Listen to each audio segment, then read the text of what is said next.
तो दे रहे थे हम लोग कि रासायनिक संयोग के नियम। इसी कड़ी में आज चौथा नियम को देखना है हमको कि व्युत्क्रम अनुपात नियम। व्युत्क्रम अनुपात नियम को तो कल गुणित अनुपात नियम देखे थे, जिसमें गुणित अनुपात में दो तत्व आपस में अभिक्रिया करते थे। लेकिन हम देखेंगे आज की व्युत्क्रम अनुपात नियम को। तो व्युत्क्रम अनुपात नियम में कि दो तत्व, इसमें भी व्युत्क्रम अनुपात नियम में भी दो तत्व लेंगे। जैसे एक कार्बन लेते हैं और दूसरा ऑक्सीजन लेते हैं। इन दोनों को अभिक्रिया नहीं करवाते हैं, बल्कि दोनों को अलग अलग एक बार जो है एक कार्बन का लेंगे और एक बार ऑक्सीजन, दोनों का अलग अलग हाइड्रोजन से अभिक्रिया करवाएंगे। दोनों का अलग अलग हाइड्रोजन से अभिक्रिया करवाएंगे। यानी एक बार जो इस कार्बन का हाइड्रोजन से अभिक्रिया करवाएंगे और एक बार इस ऑक्सीजन का हाइड्रोजन से अभिक्रिया करवाएंगे। यानी कुल मिलाकर इसमें तीन तत्व होता है कि पहले दो तत्व लेंगे और उसका अलग अलग, यानी एक बार कार्बन हाइड्रोजन से अभिक्रिया करेगा और एक बार ऑक्सीजन हाइड्रोजन से अभिक्रिया करेगा। दोनों अलग अलग अभिक्रिया करवाता है, एक साथ नहीं, तीनों को एक साथ अभिक्रिया नहीं करवाते हैं। अपितु एक बार कार्बन हाइड्रोजन से रिएक्ट करेगा और एक बार ऑक्सीजन हाइड्रोजन से अभिक्रिया करेगा। तो याद रखे रहना, जब कार्बन हाइड्रोजन से अभिक्रिया करता है तो मेथेन CH4 बनता है, और जब ऑक्सीजन हाइड्रोजन से अभिक्रिया करता है तो वाटर H2O बनता है, यानी वाटर H2O बन जाएगा। तो कार्बन अभिक्रिया करता है तो क्या बनता है, इन दोनों का हम लोग अभिक्रिया करवाएंगे, बाद में संतुलित करेंगे। तो अभिक्रिया करवाएंगे तो CH4 बनता है, और ऑक्सीजन अभिक्रिया करता है तो जल बनता है। तो इसमें हम लोग CH4 में, यानी CH4 में कार्बन और हाइड्रोजन का रेशियो निकालेंगे, अनुपात निकालेंगे। तो कार्बन और हाइड्रोजन का अनुपात कितना हो जाएगा, इसमें कार्बन का द्रव्यमान के अनुसार अनुपात निकालेंगे 12, और एक हाइड्रोजन का एक होता है, तो इसमें सूत्र में 4 हाइड्रोजन है तो 12:4 हो जाएगा। यानी C अनुपात H, अगर इसको उल्टा करेंगे तो H अनुपात C का वैल्यू कितना हो जाएगा, 4:12 हो जाएगा। तो ये CH4 में H अनुपात C निकालते हैं, पहले H को लिखे हैं तो H का द्रव्यमान कितना हो गया 4, और C का द्रव्यमान कितना हो गया 12, यानी 4:12 हो जाता है। यानी 4 भाग हाइड्रोजन, यानी 4 द्रव्यमान हाइड्रोजन और 12 द्रव्यमान कार्बन अभिक्रिया करते हैं। अब ये H2O में H अनुपात O निकालेंगे। इसको इसलिए बदल दिए थे क्योंकि हमको दोनों में पहले H को लेते हुए अनुपात को निकालना है, यानी H को सामने सामने रखे रहना है। H अनुपात C 4:12, और इसमें आएगा आपका H2O का द्रव्यमान होता है, यानी H अनुपात O, H2O में H अनुपात O हो जाएगा, एक H का 1 तो 2H का 2 हो जाएगा, और ऑक्सीजन का होता है 16, यानी कितना हो जाएगा 2:16।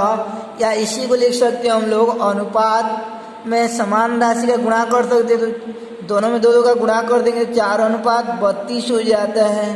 तो H2O में H अनुपात O का वैल्यू कितना आ जाएगा आपका, 4:32 आ जाता है। इसलिए दोनों में, यानी इसको डबल किए H2O वाला का, क्योंकि ऊपर में H 4 है और यहाँ भी H को 4 करने के लिए डबल कर दिए। अब यहाँ H अनुपात C कितना हो गया 4:12, और यहाँ पे H यानी H2O में H अनुपात वो कितना हो गया 4:32। तो कार्बन अभिक्रिया किया है तो 4:12 में हाइड्रोजन के साथ H का, और ऑक्सीजन अभिक्रिया किया है तो 4:32 आया है। अब दोनों का H बराबर है, यानी H अनुपात C में, यानी H अनुपात C कितना हो गया 4:12, और H अनुपात O कितना हो गया 4:32। तो दोनों का H को निकाल देंगे तो C और O का रेशियो कितना दिखाई दे रहा है आपको 12:32, यानी C और O का 12:32। ये इसके साथ भी अभिक्रिया ये इसके साथ अभिक्रिया किया और ये इसके साथ अभिक्रिया किया है, तो उस दौरान दोनों हाइड्रोजन के समान भाग से अलग अलग अभिक्रिया करते हैं तो उनका रेशियो कितना आ रहा है 12:32। मान लीजिए ये दोनों हाइड्रोजन के साथ अभिक्रिया नहीं किए रहते और दोनों आपस में अभिक्रिया किए रहते, तो दोनों आपस में अभिक्रिया किए रहते तो कार्बन और ऑक्सीजन आपस में अभिक्रिया करने पर याद रखे रहे ना कार्बन डाइऑक्साइड बनता है। क्या बनता है कार्बन डाइऑक्साइड।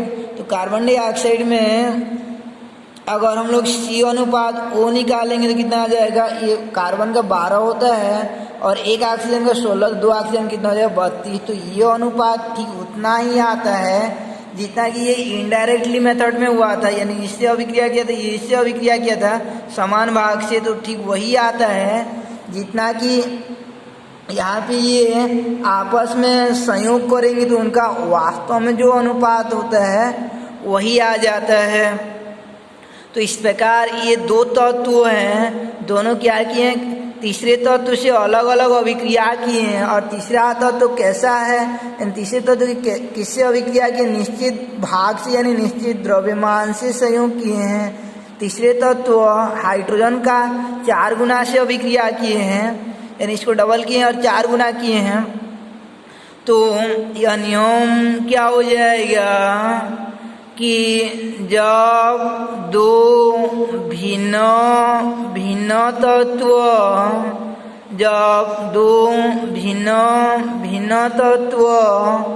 किसी तीसरे तत्व के निश्चित द्रव्यमान से अलग अलग संयोग करते हैं तो पहले दो तत्व या तो उसी अनुपात में होंगे, यानी पहले दो तत्व या तो उसी अनुपात में होंगे जो उनके वास्तविक संयोग का है, यानी ये इस प्रकार अभिक्रिया किए तो ये इनडायरेक्ट में कितना आ रहा है 12:32। तो यहाँ पे वही अनुपात मिलता है जो उनके वास्तविक संयोग का, या कभी कभी उसका गुणज हो जाता है, यानी गुणक हो जाता है। गुणक कहने का अभिप्राय 12:32 का हो जाएगा आपका 24:64 हो जाएगा, यानी 12:32 का 24:64 हो जाएगा, या ये हो जाएगा आपका 48 और 128, यानी इस प्रकार से उसका गुणज रहता है।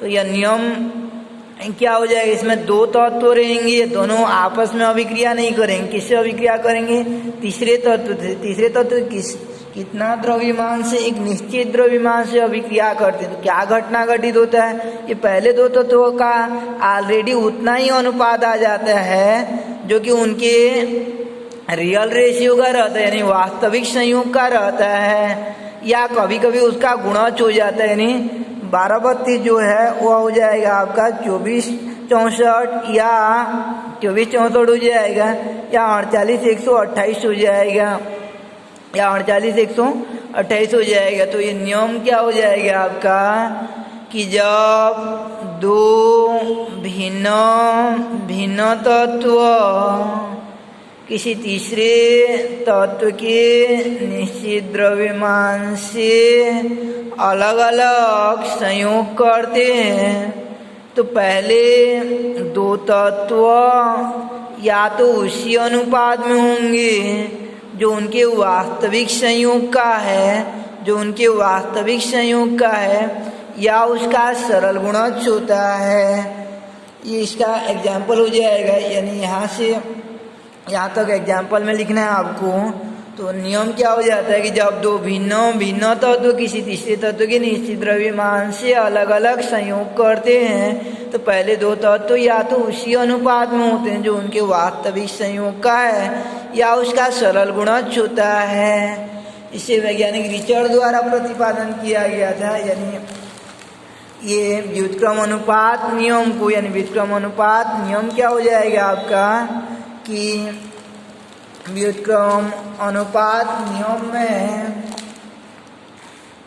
जब दो भिन्न भिन्न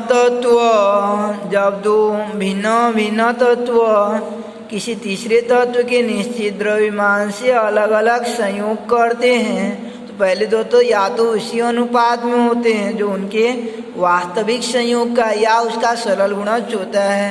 यानी कहने का अभिप्राय ये कार्बन और 12 उतना ही आ जाता है जितना कि वे रियल में संयोग करते रहते हैं, यानी वास्तव में जितना संयोग करते हैं तो उतना ही आ जाता है। इसे वैज्ञानिक रिचर्ड द्वारा प्रतिपादन किया गया था। फिर कल लास्ट देखेंगे हम लोग गेलुसाक का गैस आयतन संबंधित नियम। तो इस प्रकार से 4 नियम हो गया। पहला था अविनाशिता नियम कि रासायनिक परिवर्तन में भाग लेने वाले पदार्थों का कुल द्रव्यमान परिवर्तन के पश्चात बनने वाले पदार्थों के कुल द्रव्यमान के बराबर होता है।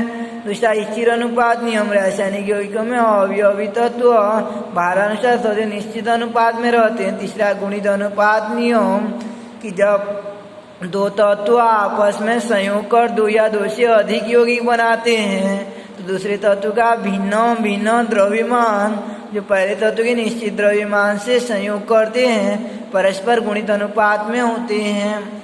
और चौथा नियम रहता आपका आज का व्युत्क्रम अनुपात नियम कि जब दो भिन्न तत्व किसी तीसरे तत्व के निश्चित द्रव्यमान से अलग अलग संयोग करते हैं तो पहले दो तत्व या तो उसी अनुपात में होंगे जो उनके वास्तविक संयोग का या उसका सरल गुणज होता है।